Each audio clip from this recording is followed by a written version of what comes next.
Hello, welcome to the Digital Marketing Podcast. I'm your host, Michael Winn, Chief Digital Officer of Digital Opps, a division of RB Oppenheim Associates. Today's 5 on 5, guys. I'm going to give you 5 tips in 5 minutes, and it's all about retargeting. You know, retargeting isn't magic, but it is a powerful tactic for growing small business revenue. So where do we start? Number one is to know the consumer cycle or the customer journey, whatever that means in your business, to really understand the journey that each customer takes before they make the decision to take action. That is the foundation for a successful retargeting campaign. You know, the 3 basic stages that are included in understanding that cycle is number 1, awareness, number 2, consideration, and number 3, conversion. Every single human goes through this very natural process where they're like, oh, I didn't even know that brand existed. Awareness. Number 2, consideration. Oh, maybe I'll think about doing this one over this one. And then lastly, I'm ready to take the next step. So how does retargeting work? It may seem like magic, but it really is just cookies. Cookies are like internet tracking tags that collect as you're surfing the web, whether you're on your device or whether you're on your desktop or your laptop. And then those cookies are connected to an ad platform that display ads related to the content of the websites you visited. Plain and simple. So again, it's not magic, it's cookies, and they're yummy. That's corny, right? Hey, but you know what? It is really probably one of the most effective methods and greatest return on investments in terms of digital marketing.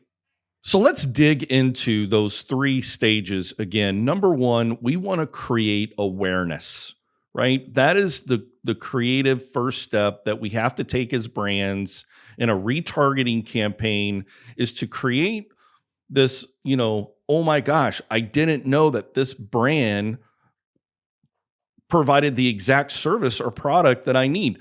And what you're really trying to do is you're trying to resonate with your audience, and either you're trying to make them feel better about themselves or you're trying to make their day easier.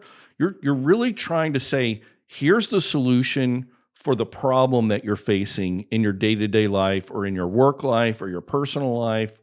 And so that is bringing about this awareness that, oh my gosh, I didn't know they were there.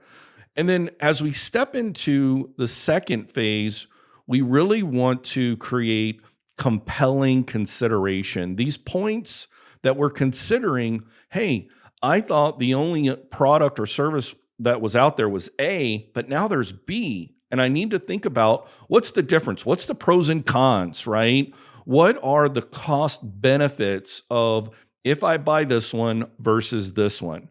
And so we all go through this. It doesn't matter if, we're buying a new car or a new home, or we're deciding on the next jacket we're going to buy, or, really any product or service. Maybe you're trying to determine if, you're going to hire this painter or that painter for the exterior of your home. We don't know, but at the end of the day, we know that we go through this consideration phase. So the kind of content that you want to create for this is like testimonials or client reviews or case studies, or even a side-by-side comparison that can really tell you and help the end user to make a great decision. And lastly is create conversion confidence. Nobody likes to make a mistake. Buyers they don't want to feel remorse after they made their purchase. So creating ad copy that demonstrates how the person will feel after they make that purchase, right? When they say, hey, here's my credit card, right? And they add it to the cart, you want to make sure that they feel confident in their purchase decision. Because at the end of the day, you want them to not only come back, but hopefully tell others. So let's recap real quick. What is the consumer cycle? Understand what they're going to go through. Know that they're going to, first of all, find out that you even existed, right? That's that awareness stage.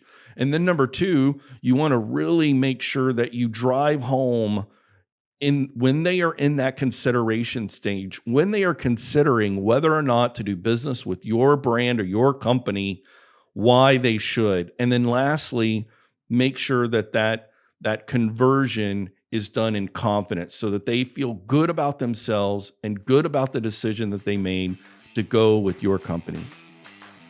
Guys, thanks for tuning in to the Digital Marketing Podcast. I'm your host, Michael Winn. We'll see you next time.